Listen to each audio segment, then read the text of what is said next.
여러분이 한 절 교독하겠습니다. 네, 다 찾으신 줄 알고 제가 먼저 읽겠습니다.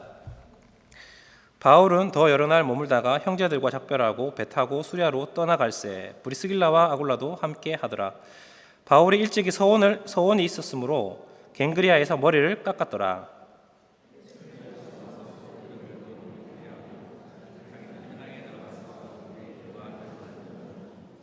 여러 사람이 더 오래 있기를 청하되 허락하지 아니하고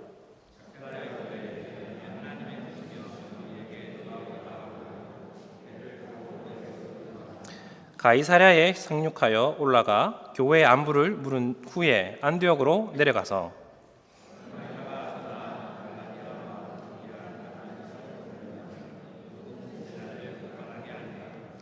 알렉산드리아에서 난 아볼로라 하는 유대인이 에베소에 이르니 이 사람은 언변이 좋고 성경에 능통한 자라.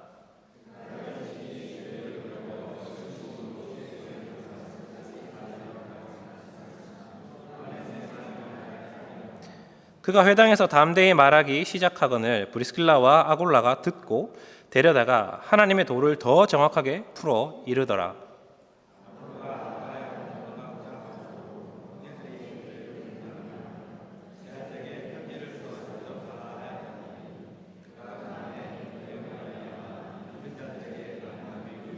함께 읽겠습니다. 이는 성경으로서 예수는 그리스도라고 증언하여 공중 앞에서 힘있게 유대인의 말을 이기미러라. 아멘. 네, 읽은 말씀을 가지고 말씀을 향한 열정을 회복합시다 라는 제목으로 하나님의 말씀을 증거하겠습니다.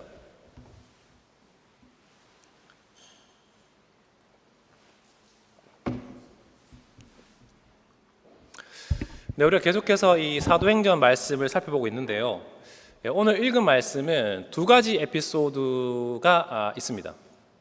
첫 번째 에피소드는 바울이 이 수리아 안디옥으로 돌아가는 길에 생긴 일을 다루고 있고, 또 두 번째 에피소드는 이 아볼로라는 사람이 에베소에서 예수님은 그리스도라고 전한 이야기를 다루고 있습니다. 오늘 이 두 다른 이야기를 살펴보면서 이야기의 중심이 되는 두 사람, 그리고 이 두 이야기의 공통되는 점을 한번 생각해 보면서 오늘 우리에게 주신 하나님의 말씀을 생각해 보려고 합니다. 먼저 첫 번째 에피소드를 우리가 보시면요, 18절에서 23절까지 말씀인데요, 하나님의 위로와 격려로 고린도에서 1년 반 동안 머무르면서 바울은 하나님의 말씀을 가르쳤습니다. 그런데 바울이 이제 그곳을 떠나려고 합니다. 혹시 지도가 준비되셨나요? 이것이 바울의 2차 전도 여행, 바울이 두 번째로 선교를 하기 위해서 떠난 여행의 경로를 알려줍니다. 그리고 마지막에 두 지역 보이시죠? 에베소, 안디옥, 그리고 고린도, 에베소, 가이사랴, 안디옥. 오늘 읽은 말씀에 다 나오는 지역들입니다. 이 지도를 좀 참고하시면서 들어주시면 좋겠습니다. 바울이 더 여러 날을 머물렀다고 하는데, 이것은 충분한 기간 동안 머물렀다는 뜻입니다. 무엇을 하기에 충분했느냐 하면은 그곳에서 말씀을 가르치는 복음을 전파하는 일을 할 사람이 세워질 만큼 충분히 이 고린도에서 있었다는 것을 이야기를 해줍니다. 1년 반 동안 고린도에서 머물면서 하나님의 말씀을 가르쳤고 믿는 자들이 생겨났습니다. 그리고 그 믿는 자들이 공동체를 형성을 했고, 이제 그들 가운데 교회를 세워갈 은사가 충분히 많았습니다. 고린도전서 1장 4절에서 5절을 보시면 바울이 이렇게 말합니다. 그리스도 예수 안에서 너희를 주신 하나님의 은혜로 말미암아 내가 너희를 위하여 항상 하나님께 감사하노니 이는 너희가 그 안에서 모든 일 곧 모든 언변과 모든 지식의 풍족함으로 이렇게 이야기를 합니다. 여기서 말하는 언변이라는 것은 말씀이라는 뜻입니다. 로고스, 말씀이라는 뜻이에요. 혹은 가르침이라는 뜻입니다. 그래서 이 고린도 교회가 가르침에 충분한 은사가 있었다는 것입니다. 말씀을 가르치는데 항상 부족함이 없고 지식도 충분히 있었다 이 말이죠. 아마도 이 말씀을 가르칠 직분자도 바울은 세웠었을 것 같습니다. 그래서 고린도에서 사역을 마무리하고 이제 자신을 파송해 주었던 이 수리아 안디옥, 안디옥 보이시죠? 저기가 수리아 안디옥입니다. 저기로 다시 돌아가고자 했습니다. 원래 바울이 선교 여행을 시작할 때 저기서 시작을 했습니다. 그 교회 파송을 받아서 선교 여행을 시작했고 이제 다시 그곳으로 돌아갈 마음이 생긴 것입니다. 그래서 고린도 형제들에게 작별을 하고 항구가 있는 갱그리아로 갑니다. 갱그리아라는 도시가 항구 도시인데요. 거기에서 바울은 함께 동고동락했던 브리스길라와 아굴라와 함께 배를 타고 이제 여행을 시작하려고 합니다. 그런데 그 항구에서 이 바울이 머리를 깎습니다. 머리를 깎아요. 성경 말씀에서는 이전에 바울이 하나님께 서원한 일이 있었기 때문에 머리를 깎았다라고 이야기를 합니다. 사실 성경은 그 바울이 뭘 먹었는지, 뭘 입었는지, 헤어스타일이 어떤지 별로 관심이 없습니다. 근데 여기다가 이 누가는 바울이 머리를 깎았다 이야기를 써놨습니다. 이제 교회 인사하러 가야 되니까 딱 이제 머리를 좀 스타일을 좀 새롭게 그렇게 한 것일까요? 그렇지 않습니다. 서원을 했다고 그랬죠. 그 이전 어떤 일이 있었습니까? 바울에게 꿈에 너무너무 힘들어서 사역을 포기하려고 했을 때 주님이 나타나셔서 두려워하지 말고 말해라. 내가 너와 함께 하겠다라고 하신 적이 있죠. 그때 아마 이 바울은 주님 정말로 그렇게 그렇게 하신다면 제가 나시린의 서원을 하겠습니다. 이렇게 얘기한 것 같습니다. 나시린의 서원. 그것은 구약 성경 민수기 6장에서 21절까지 나오는 내용인데요. 간단하게 말씀드리면은 누군가가 어떤 특별한 일을 하기 위해서 남자든 여자든 특별한 일을 하기 위해서 하나님 앞에 거룩하게 자기를 구별하는 겁니다. 그래서 어떠한 일이 이루어질 때까지 머리에 삭도를 대지 않습니다. 머리카락을 자르지 않습니다. 그리고 그 일이 완성된 후에 그 머리카락을 잘라서 하나님께 제사를 드리면서 그것을 같이 불사르고 하나님께 감사를 드리고 자기가 하나님께서 그렇게 해주신 것에 대해 자기를 통해서 일하신 것에 대해서 감사를 하는 게 바로 이 나시린의 서원이라는 것입니다.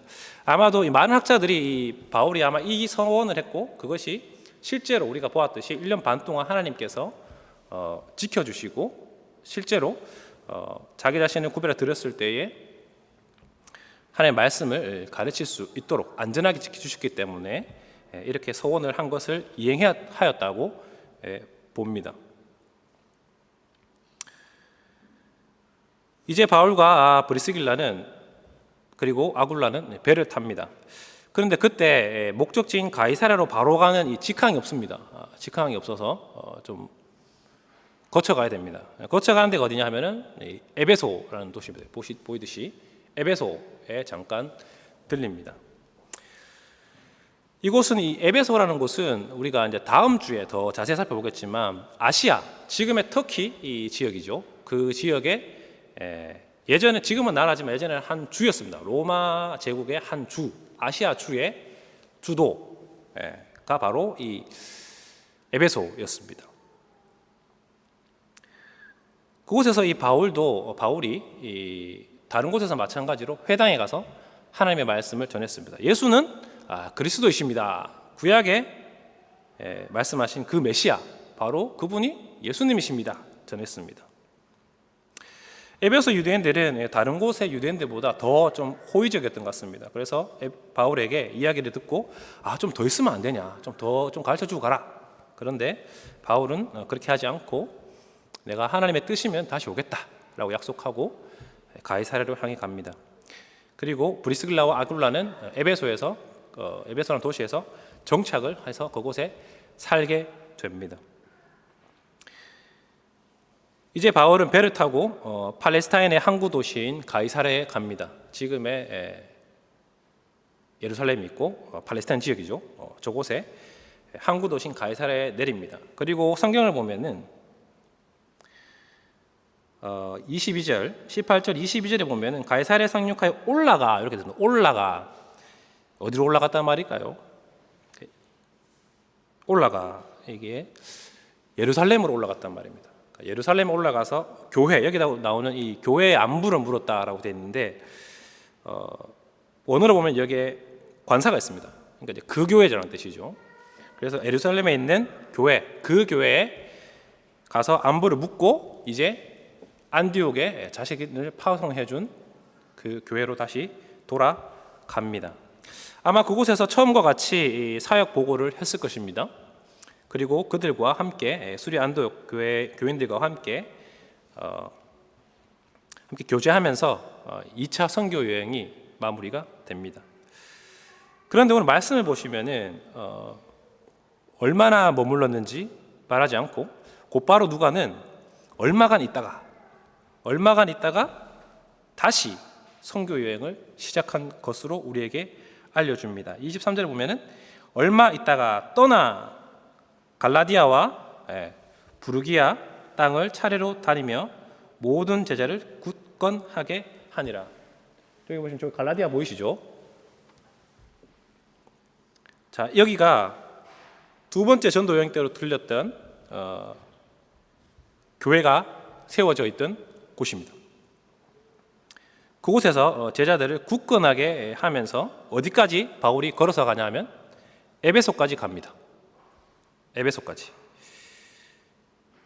거의 지금의 터키 땅을 횡단을 한 거죠.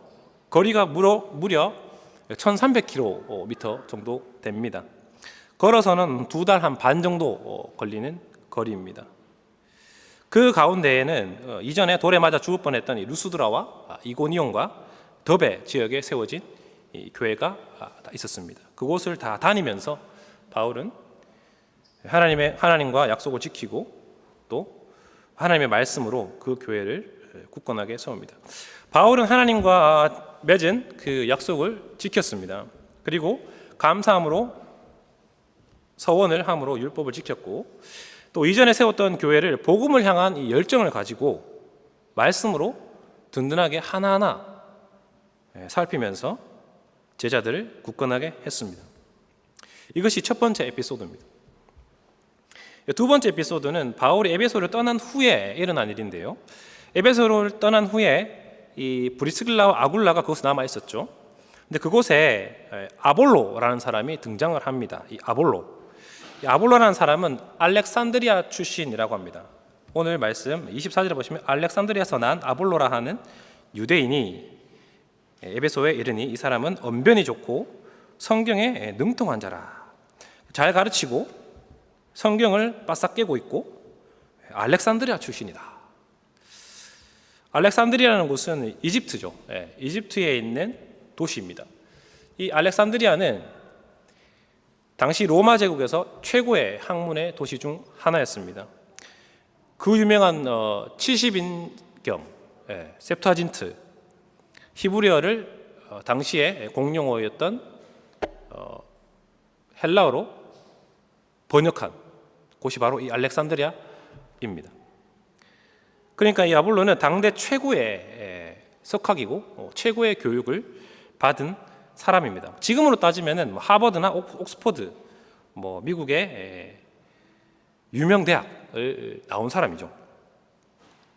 뿐만 아니라 이 아볼로는 성경에 능통했다. 아주 능숙하게 성경을 다루었다라고 합니다.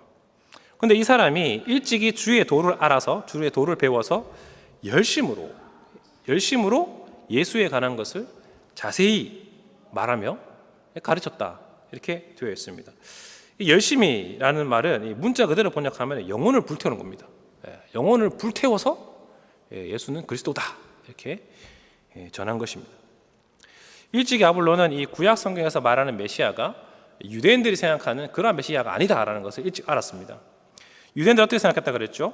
메시아는 로마의 압제에서 우리를 건져주고 이 땅에 옛날의 다윗과 솔로몬과 같은 태평성대 이스라엘 나라를 다시 한번 회복시켜줄 그러한 메시아를 기다렸습니다.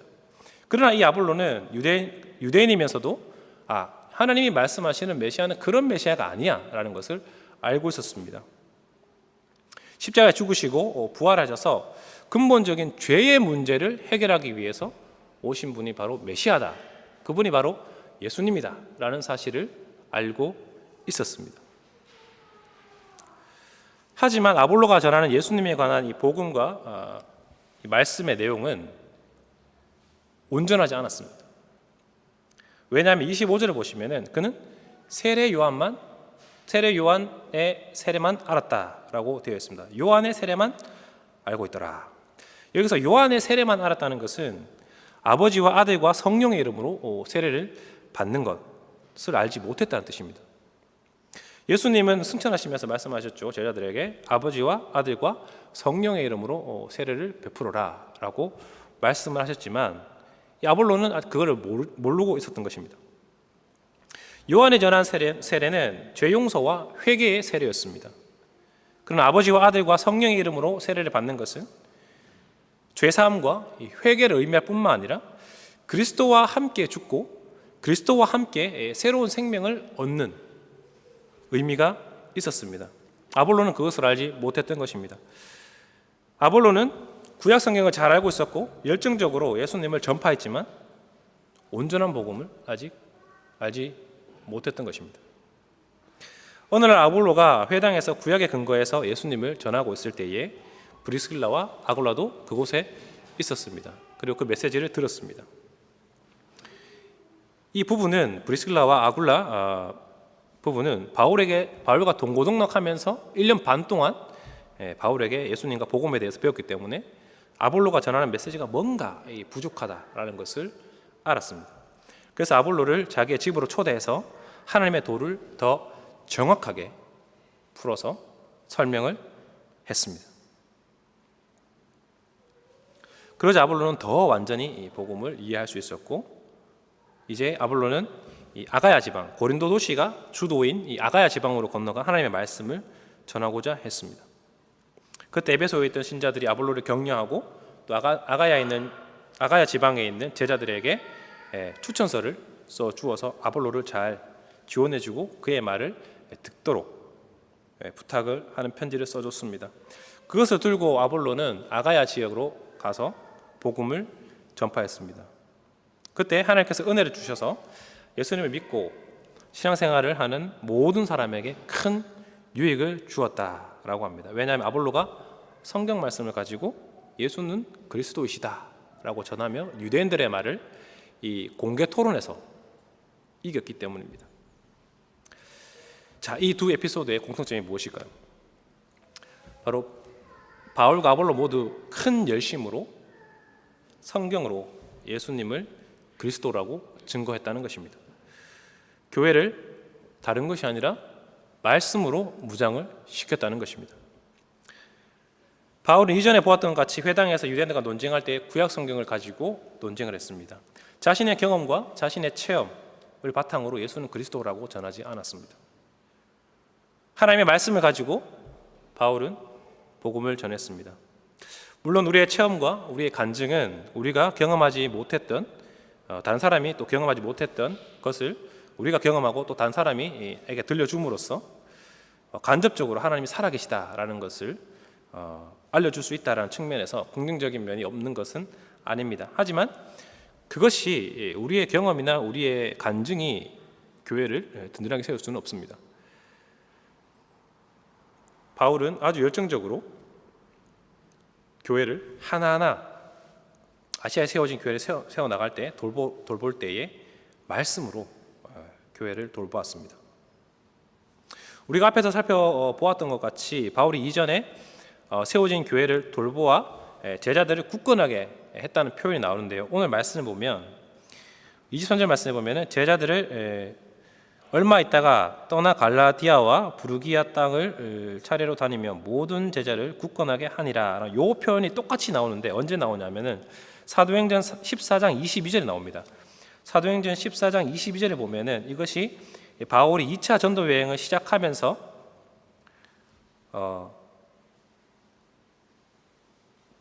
제자들의 마음을 굳건하게 하여 22절 제자들의 마음을 굳건하게 하여 이 무덤에 머물러 있으라 권면하고 또 우리가 하나님의 나라에 들어가려면 많은 환난을 겪게 할 것이니라 하고 그 다음에 어떻게 합니까? 각 교회 장로를 택하여 금식하며 금식 기도하며 그들이 믿는 주께 그들을 의탁하고. 바울은 주의 교회를 굳건하게 세우고 제자들을 굳게 세우기 위해서 직분자를 세웠습니다. 왜 직분자를 세웠습니까? 그들을 통해서 말씀이 흘러나갈 수 있도록 직분자를 세운 것입니다. 지금 세 번째로 방문하는 이곳,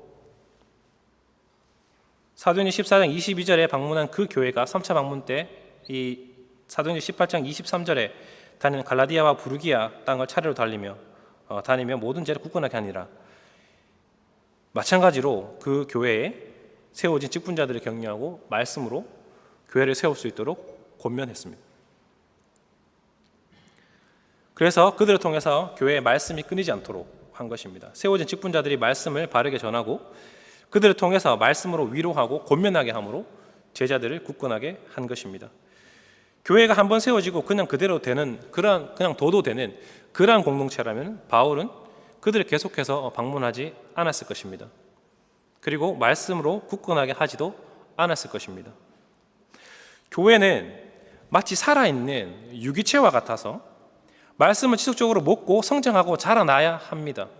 그렇기 때문에 바울은 지속적으로 직분자를 세우고 말씀이 지속적으로 선포될 수 있도록, 그리고 성도들이 그 말씀을 먹고 자랄 수 있도록 열정을 다해 그 먼 길을 1200km에 달하는 그 길을 한 교회 한 교회 다니며 말씀으로 돌본 것입니다. 이제 정기 신방이 시작이 됩니다. 신방의 목적도 바울이 이미 세워진 교회들을 말씀으로 돌본 것과 같은 목적입니다. 우리가 그냥 한번 믿음을 고백하고 구원을 받는 것으로 우리의 신앙생활이 완성이 되고 끝나는 것이라면 신방을 받을 필요가 없습니다. 신방이 필요가 없습니다. 하지만 신앙생활이라는 것은, 우리가 예수님을 믿고 구원을 얻는다는 것은 우리의 전 삶에 걸쳐서 전 삶의 영역에서 영향을 미치고 변화되고 영적으로 자라고 삶에 닥친 이 어려움을 신앙으로 이겨내는 그런 가르침과 또 주님이 주시는 격려가 필요하기 때문에 이 신방이 필요한 것입니다. 주님은 목사와 장로의 신방을 통해서 성도를 돌보시고 말씀을 잘 먹고 영적으로 건강하게 자라고 있는지를 확인하도록 명령하셨습니다. 이것이 신방의 이유입니다. 이 점을 기억하시고 다가오는 신방을 준비해 주시면 감사하겠습니다. 아볼로도 마찬가지로, 이 바울과 마찬가지로 자신의 높은 학문, 지식, 언변을 의지하지 않고 구약 성경을 풀어서 예수님을 열정적으로 영혼을 불태워 전했습니다.